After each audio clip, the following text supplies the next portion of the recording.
تعرف يا تعرف يا شو تعرف يا شوشو، ايه اللي بيخلي البني ادم محترم؟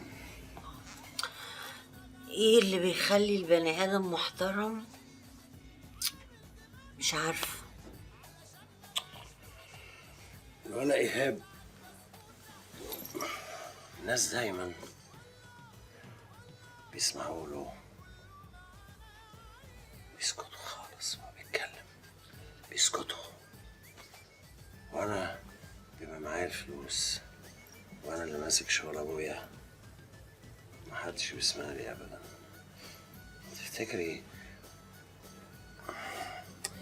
تفتكر انا الصح ولا هو؟ انت مالك؟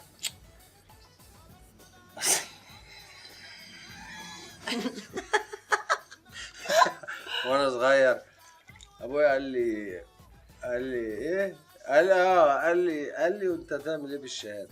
الشهاده دي حته ورقه، انا مش هعمل بيها حاجه. او ايهاب بقى معاه الورقه وانا معايا الفلوس. عارفه يوم ما كنا في بيت الوزير، الناس كلها كانت عماله تسمعه قوي قوي، وانا بقيت واقف كده، بقيت بصراحه واقف.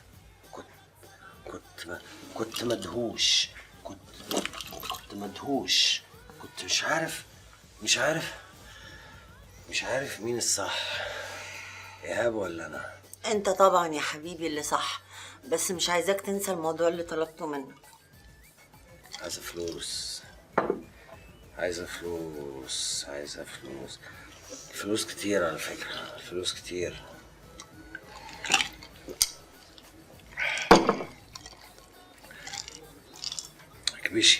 اكبشي وخدي اللي انت عايزاه، خدي الفلوس اللي انت عايزاها كلها.